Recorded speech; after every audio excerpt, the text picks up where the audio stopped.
welcome to Dance of Democracy Season 24. On the show today, we tell you what matters to voters in a waveless election. But first, let's talk about a tribe who's voted for the first time this election.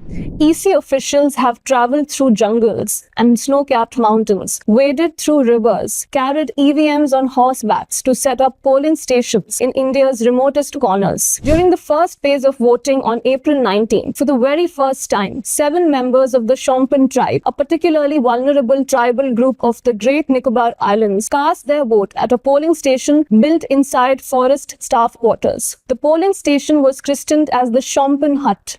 Another example comes from Arunachal Pradesh, where a group of 23 officials trekked for 3 days to reach the farthest polling station in Siang district, located at Gate village of Arunachal Pradesh. The village has no motorable roads or mobile connectivity, but houses 164 voters. Malodam polling station in Arunachal Pradesh recorded 100% voter turnout because there was only one voter for whom the booth was set up. A team of polling officials trekked for almost 40 kilometers on foot to set up a polling station for the 44-year-old Sukela Tayang. Well, voting percentages have dropped in the first 2 phases for seats in Western UP. In fact, unlike 2014 and 2019, there is absolutely no visible wave out there. Atul Thakur travels to the state to understand whether or not this could mean any significant changes in who wins from there. The Modi wave that helped BJP win 71 out of 80 seats in the 2014 elections and 62 seats in 2019 from Uttar Pradesh gave the Saffron Party a solid footing in the Hindi heartland. But what happens in a waveless election? Do local issues and caste combinations matter more than the national poll plank? We look at the seats in Western UP that have already voted in the first 2 phases. Here the voter turnout has dropped across these 16 seats. Mathura, where BJP's Hema Malini is seeking a 3rd term, saw the steepest fall in voter turnout, a drop of over 11%. Muzaffarnagar registered a 9.3% fall in voter turnout compared to the last elections. In Bagpat, the polling percentage fell by 8.5%. In this election, RLD has joined hands with the BJP and fielded Rajkumar Sangwan from here. In 2019, RLD was in alliance with the Samajwadi Party and Jain Chaudhary lost to Satyapal Singh. Does that mean more local factors will be at play when it comes to candidates crossing the finish line?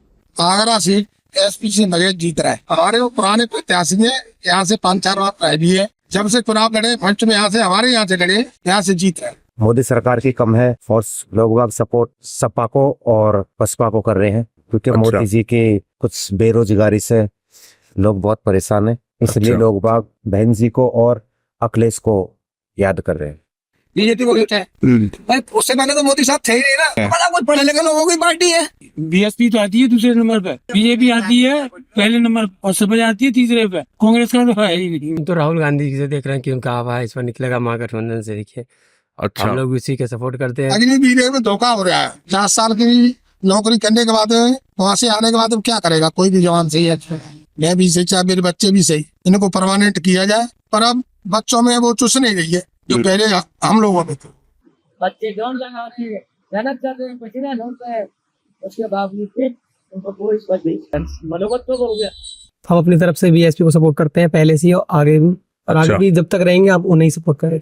RJD chief Lalu Prasad Yadav's daughter Rohini Acharya is making her electoral debut this election, but she faces Lalu Prasad Yadav in the battle for the Saran seat. RJD chief Lalu Prasad Yadav's daughter Rohini Acharya faces Lalu Prasad Yadav in the battle for the Saran constituency. It's obviously not a father, but a farmer who probably hopes being a namesake could be some advantage. He's also not a dividend, having unsuccessfully contested on several occasions in the past, including going up against Rabri Devi. Even though he's called Vote Katwa or Dharti Pakad, he remains unfazed. Well, time now for the quiz of the day. In one of our earlier episodes, we told you the origin of the phrase Aya Ram, Gaya Ram. Can you tell us who was the inspiration behind it?